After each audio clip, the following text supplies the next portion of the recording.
Hello दोस्तों, Hindi classes bye आदर्श में आपका स्वागत है। दोस्तों, आप लोग को दीपावली की बहुत बहुत शुभकामनाएं, हार्दिक बधाई। आज से हम हिंदी साहित्य की क्लास प्रारंभ कर रहे हैं, जिसमें आप लोग ज़्यादा से ज़्यादा जुड़िए, लाइक कीजिए और शेयर कीजिए। देखिए, आज से हम हिंदी की क्लास चलेगी। अब तक क्लास नहीं हो पाई थी, 2-4 दिन क्या 10 दिन लगभग क्लास बंद थी, लेकिन अब पर डे आपको एक क्लास चलेगी। देखिए, हिंदी क्लास में आपको सबसे पहले हम टीजीटी की, पीजीटी की और जीआईसी की तैयारी कराई जाएगी। इसके साथ साथ जैसे बिहार 4.0 भी जितने भी लोग तैयारी करते हो, ज़्यादा से ज़्यादा लोग जुड़िए। बिहार 4.0 में हिंदी का संपूर्ण सिलेबस, चाहे साहित्य का हो और चाहे ग्रामर का हो, संपूर्ण सिलेबस को पढ़ाया जाएगा यूट्यूब पर फ्री। तो इसलिए आप लोग यूपी टीजीटी की तैयारी करते हैं या पीजीटी के लिए जीआईसी की वैकेंसी आने वाली है या बिहार 4.0, तो सबकी तैयारी के लिए संपूर्ण सिलेबस को हम यूट्यूब पर ही पढ़ाएंगे। तो आप लोग ज़्यादा से ज़्यादा जुड़िए। आज हमारी साहित्य की क्लास होगी, जिसमें सामान्य परिचय साहित्य का दिया जाएगा। सबसे पहले हम आदिकाल पढ़ाएंगे, साहित्य प्रारंभ करेंगे। आज से प्रारंभ ही कर रहे हैं, तो आदिकाल पढ़ाएंगे, फिर भक्तिकाल पढ़ाएंगे, फिर रीतिकाल, आधुनिक काल, तब नई कविता, इसके बाद प्रगतिवाद, प्रयोगवाद। ठीक, इसके बाद हम पत्रिकाओं के बारे में बताएंगे, उपन्यास बताएंगे, कविता के बारे में। ठीक, अन्य गतिविधियों के बारे में हम बात करेंगे। तो सबसे पहले आज हम साहित्य की एक क्लास पढ़ा रहे हैं। आप लोग ज़्यादा से ज़्यादा जुड़िए। पर डे एक क्लास चलेगी, हिंदी ग्रामर की क्लास चलेगी और हिंदी साहित्य की क्लास चलेगी। आज हम दीपावली के अवसर पर एक क्लास आप लोग को हिंदी साहित्य की पढ़ा रहे हैं। ठीक, तो हिंदी साहित्य की आज सामान्य जानकारी आप लोग को दे रहे हैं। आप लोग ज़्यादा से ज़्यादा जुड़िए। देखिए, आज हम पढ़ा रहे हैं हिंदी साहित्य का सामान्य परिचय। देखिए, हिंदी साहित्य को 4 भागों में बांटा गया है। पहला आदिकाल, दूसरा भक्तिकाल, तीसरा रीतिकाल और चौथा आधुनिक काल। देखिए, जो आज हम पढ़ा रहे हैं, तो पहला है इसमें आदिकाल है। मतलब हिंदी साहित्य को 4 भागों में बांट दिया गया, आदिकाल, भक्तिकाल, रीतिकाल और आधुनिक काल। आदिकाल जो संवत 1050 से लेकर के 1375 तक का काल था, उन्हें आदिकाल की संज्ञा दी गई। उस टाइम पे जो 1050 से लेकर के 1350 संवत चल रहा था, उसे ही हमारे कवियों ने आदिकाल की संज्ञा प्रदान की। ठीक, जैसे राजा शुक्ल जी हो गए, हज़रत प्रसाद द्विवेदी जी हो गए, इन सब के अनुसार, लगभग शुक्ल जी के अनुसार मान लीजिए 1050 से लेकर के 1375 संवत तक का काल आदिकाल माना गया। ठीक, देखिए, आदिकाल क्या है? आदिकाल को वीर गाथा काल शुक्ल जी ने कहा। ठीक है, आदिकाल को शुक्ल जी ने वीर गाथा काल कहा। आदिकाल में 3 प्रकार के साहित्य भी मिलते हैं। देखिए, आदिकाल को कवियों ने अपने अनुसार अलग अलग नाम दिया है। जैसे कुछ कवियों ने आदिकाल को, ये शुक्ल जी ने आदिकाल को वीर गाथा काल कहा, लेकिन जॉर्ज ग्रेसन ने आदिकाल को चारण काल नाम दिया। इसी प्रकार से विभिन्न कवियों ने आदिकाल को बहुत प्रकार से अलग अलग अपने नाम दिए। जैसे हम कुछ बता दे रहे हैं जो इम्पॉर्टेंट पेपर में आते रहते हैं। जैसे शुक्ल जी ने आदिकाल को क्या कहा? वीर गाथा काल कहा। वैसे जॉर्ज ग्रेसन जी ने आदिकाल को चारण काल नाम दिया। मिश्र बंधुओं ने आदिकाल को क्या बताया? प्रारंभिक काल नाम दिया। गणपत चंद्र गुप्त ने आदिकाल को प्रारंभिक काल नाम दिया। इसके बाद महावीर प्रसाद द्विवेदी जी ने नामकरण किया, इन्होंने आदिकाल को बीचोपन काल कहा। ठीक, राहुल सांकृत्यायन जी आए, इन्होंने आदिकाल को सिद्ध सामंत काल बताया। इसके बाद विश्वनाथ प्रसाद जी ने आदिकाल को वीर काल कहा। डॉक्टर राम कुमार वर्मा जी ने आदिकाल को संधि एवं चारण काल कहा। ध्यान दीजिएगा, जॉर्ज ग्रेसन ने आदिकाल को चारण काल नाम दिया और डॉक्टर राम कुमार वर्मा जी ने संधि एवं चारण काल नाम दिया। ठीक, देखिए, आदिकाल जो नाम दिया गया है, हजारी प्रसाद द्विवेदी जी ने आदिकाल को आदिकाल नाम दिया और यही सर्वमान्य हो गया। इसलिए सब कवियों का मन मतलब अलग अलग मत था, इसलिए, लेकिन हजारी प्रसाद द्विवेदी जी जो मत प्रदान किया, आदिकाल को आदिकाल नाम दिया, यही नाम सर्वमान्य हो गया। तो हजारी प्रसाद द्विवेदी जी ने इनको आदिकाल नाम दिया। इसके बाद रमाशंकर शुक्लसाल जी आए, इन्होंने जय काल नाम दिया। सुमन राजे भी आए, आधार काल नाम दिया। धीरेन्द्र वर्मा जी अपभ्रंश काल नाम दिए। मोहन अवस्थी जी ने आधार काल नाम दिया। ठीक, कमल कुल श्रेष्ठ ने अंधकार काल नाम दिया। इस प्रकार के विभिन्न कवियों ने आए और अपने अपने अनुसार, अपने अपने मत के अनुसार उन्होंने नाम दिया। लेकिन हजारी प्रसाद द्विवेदी जो नाम दिया, मतलब आदिकाल नाम दिया, यही सर्वमान्य हो गया। इस प्रकार आदिकाल 1050 संवत से लेकर के 1375 संवत तक माना जाता है। आदिकाल को शुक्ल जी ने क्या कहा? वीर गाथा काल कहा। देखिए, आदिकाल में 3 प्रकार के साहित्य मिलते हैं। आदिकाल में 3 प्रकार के साहित्य मिलते हैं। पहला धार्मिक साहित्य, दूसरा राजाश्रित साहित्य या रासो साहित्य और तीसरा लौकिक साहित्य। देखिए, धार्मिक साहित्य के अंतर्गत सिद्धनाथ और जैन आते हैं। राजर्षि साहित्य राजस्व साहित्य के अंतर्गत वीरता के काव्य आते हैं। और लौकिक साहित्य में जो लोक परंपरा में उस टाइम पे चल रहा था 1050 संवत से लेकर के 1350 संवत में, जैसे श्रृंगारी कलाएँ हो गई और लोक रीति रिवाज जो चल रहे थे उसके बारे में लौकिक साहित्य दिया गया है। इस प्रकार से हम कह सकते हैं कि आदिकाल में 3 प्रकार के साहित्य मिलते हैं। पहला धार्मिक साहित्य। देखिए धार्मिक साहित्य में 3 प्रकार के साहित्य थे उस टाइम पे। सिद्ध कवि चल रहे थे या सिद्ध साहित्य चल रहा था, सिद्ध और नाथ साहित्य और जैन साहित्य। देखिए सिद्ध साहित्य क्या है आप लोग जानते होंगे। देखिए सिद्ध बौद्ध धर्म से ही एक निकली शाखा है, जिससे बौद्ध धर्म की ब्रजियान शाखा से सिद्ध साहित्य निकला है। नाथ साहित्य के बारे में बता रहे हैं अभी और जैन के बारे में। देखिए जो राजर्षि साहित्य है, राजस्व साहित्य कहते हैं, इसमें वीरता के काव्य लिखे गए। देखिए उस टाइम क्या था, जितने राजर्षि कवि थे उनके पास एक एक दरबारी, जितने राजा थे, जितने राजा उस टाइम पे थे उनके पास एक एक लगभग 2-2 दरबारी कवि थे। जैसे विद्यापति हो गए, अमीर खुसरो हो गए, ये सब दरबारी कवि थे। अपने राजा के दरबार में राजा की प्रशंसा करते थे, तो राजा की गुणगान करते थे, उन्हीं की वीरता के काव्य लिखते थे। जितनी लड़ाइयाँ की हैं, जहाँ वहाँ युद्ध किए हैं, उन्हीं की वीरताओं के काव्य वो लिखते थे। ऐसे ही इसी प्रकार से यहाँ पे वीरता के काव्य लिखे गए, उसको रासो साहित्य नाम दिया गया। ठीक, इसके बाद लौकिक साहित्य आता है। तो लौकिक साहित्य वहाँ के रीति रिवाज के अनुसार दिया गया। जो श्रृंगारी कलम परंपराएँ थी उस टाइम पे, लोक रिवाज क्या था उसके अनुसार लौकिक साहित्य नाम दिया गया। ठीक, सबसे पहले हम पढ़ेंगे धार्मिक साहित्य में। धार्मिक साहित्यों से पहले क्या था, सिद्ध साहित्य। ठीक, देखिए बौद्ध धर्म की ब्रजियान शाखा के तंत्रिक योगियों को ही सिद्ध कहा जाता है। मतलब अगर पूछा जाएगा सिद्ध साहित्य की उत्पत्ति कैसे हुई, तो बौद्ध धर्म की जो ब्रजियान शाखा है उसी से सिद्ध साहित्य की उत्पत्ति हुई है। सिद्धों की संख्या 84 मानी जाती है। ठीक, बहुत इंपॉर्टेंट क्वेश्चन है। यूपी टीजीटी हो गया, पीजीटी, जीआईसी या बिहार में भी, बिहार अभी 3.0 में आया था एक क्वेश्चन इसमें से कि सिद्धों की संख्या कितनी होती है, तो सिद्धों की संख्या 84 होती है। ठीक, तो इनकी उत्पत्ति कैसे हुई, बौद्ध धर्म की ब्रजियान शाखा से सिद्धों की उत्पत्ति होती है। सिद्धों की संख्या कितनी है, 84। सिद्धों का केंद्र कहाँ था, श्री पर्वत, एक स्थान श्री पर्वत, तो वहाँ पर सिद्धों ने अपना केंद्र बनाया था। देखिए सिंधु की भाषा क्या है, संध्या भाषा शैली। बहुत इंपॉर्टेंट क्वेश्चन है। सिंधु की भाषा संध्या भाषा कहलाती है। ठीक, प्रथम सिद्ध सरापा सहज जीवन पर बल देते थे, इसी से ब्रजियान शाखा को सहजयान भी कहा जाता है। जो सिद्ध सरापा थे इन्होंने मतलब सहज जीवन पर, नॉर्मल जीवन, सहज रहन सहन खान पीन पर बल दिया इन्होंने, इसीलिए सहजयान शाखा इसे भी कहा जाता है। देखिए प्रथम सिद्ध कवि के बारे में पूछा जाता है कि हिंदी के प्रथम कवि कौन है। देखिए प्रथम सिद्ध सरापा को ही हिंदी का प्रथम कवि कहा जाता है। बहुत कोई इंपॉर्टेंट क्वेश्चन है, पूछा जाता है कि हिंदी का प्रथम कवि कौन है, तो प्रथम सिद्ध सरापा को ही हिंदी का प्रथम कवि कहा जाता है।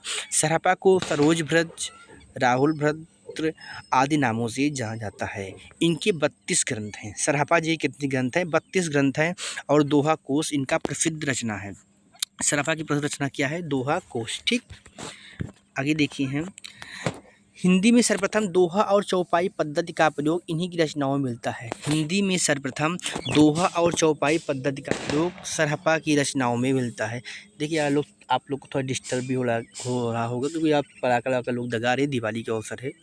ठीक है, इसलिए थोड़ा हमने कहा क्लास पढ़ा देते हैं दिवाली के दिन। ठीक है, देखिए आगे, हिंदी में सर्वप्रथम दोहा और चौपाई की पद्धति का प्रयोग इन्हीं की रचनाओं में मिलता है। देखिए इसके बाद सरहपा के बाद दूसरे कवि आते हैं सबरपा। इनका प्रसिद्ध ग्रंथ है चर्यापद। पूछा जाता है एग्जाम में कि सबरपा क्या प्रसिद्ध ग्रंथ क्या है, तो चर्यापद है। इसके बाद लुइप्पा आते हैं। लुइप्पा का सिद्धों में सबसे ऊंचा स्थान है। सिद्धों में सबसे ऊंचा स्थान किसका है, लुइप्पा का है। इसके बाद एक कवि आते हैं कहप्पा। ये पंडित और कवित्व में बहुत बेजोड़ माने जाते थे। ठीक, इस प्रकार से हम सिद्ध साहित्य के जो मेन कवि थे, सिद्ध साहित्य के प्रथम कवि कौन थे, सरहपा थे, जिनका नाम क्या था, सरोज भृत और राहुल भृत आदि नाम से जाना जाता है। तो इनकी रचना को हमने बता दिया, दोहा कोश इनकी रचना है। इसके बाद दूसरे कवि कौन है, सबरप्पा है। सबरप्पा की रचना क्या है, चर्यापद।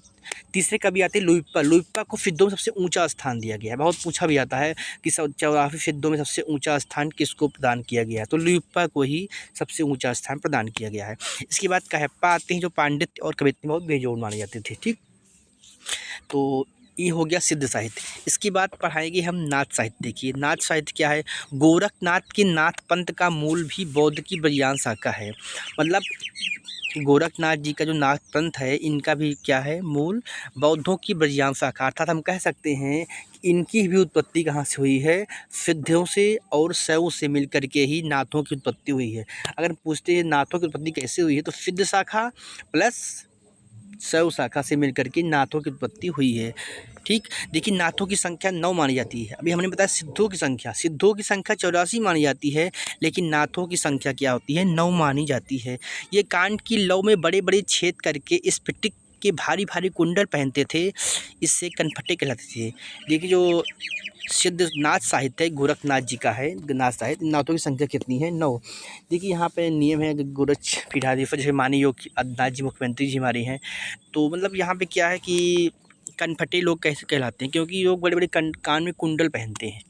ठीक है, इसलिए इन्हें कनफटे भी कहते हैं। जो नाथ साहित्य हमारे मुख्यमंत्री जी नाथ साहित्य से हैं, योगी आदित्यनाथ जी, तो ये भी नाथ साहित्य से ही हैं।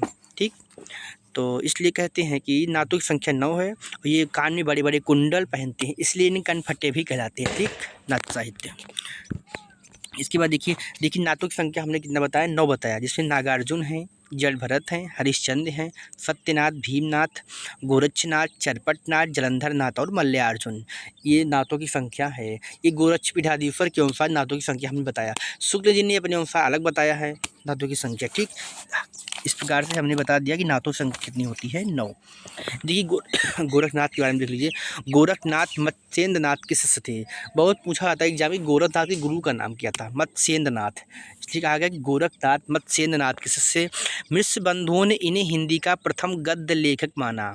मिश्र बंधुओं जी ने गोरखनाथ जी को हिंदी का प्रथम गद्य लेखक बताया। देखिए मिश्र बंधु कौन है, मिश्र बंधु एक कवि हैं जो 3 भाई हैं, श्याम फुग गणेश, श्याम बिहारी मिश्र, सुखदेव बिहारी मिश्र और गणेश बिहारी मिश्र, ये 3 भाई मिलके मिश्र बंधु बनते हैं और कवियों में नव रचना में अपनी रचना काम कर हिंदी साहित्य का रचना करते हैं। आदि उन्होंने रचनाओं को प्रारंभ किया या रचना किया। ठीक, इस प्रकार से मिश्र बंधुओं ने इन्हें हिंदी का प्रथम गद्य लेखक बताया। ठीक, डॉक्टर पीताम्बर दत्त बटवाल ने गोरख के 14 ग्रंथों का संपादन गोरखबानी के नाम से किया।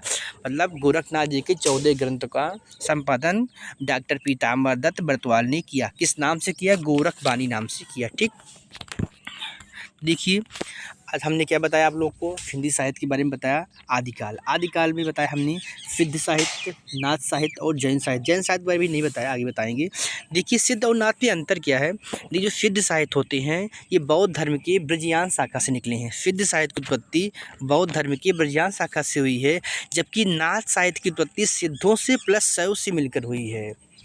जैसे आदिनाथ भी नाथ साहित्य में है ना, नाथों की संख्या 9 है जिसमें आदिनाथ भी हैं, तो नाथों की उत्पत्ति सिद्ध साहित्य प्लस शैव साहित्य से मिलकर की हुई थी, और सिद्ध साहित्य की उत्पत्ति बौद्ध धर्म के ब्रजयान शाखा से हुई है। ठीक, देखिए सिद्धों की संख्या कितनी है, 84 है, नाथों की संख्या 9 है। सिद्धों का आगमन वैसे पूर्वांचल से हुआ, पूर्वी भारत कह सकते हैं हम। सिद्धों का आगमन पूर्वी भारत से हुआ, लेकिन जो नाथ है ये पश्चिमी भारत से। अधिकतर जो राजपूत समाज से थे और पंजाबी लोग थे, अधिकतर ये लोग ने नाथ पंथ को उस टाइम पर ग्रहण किया था।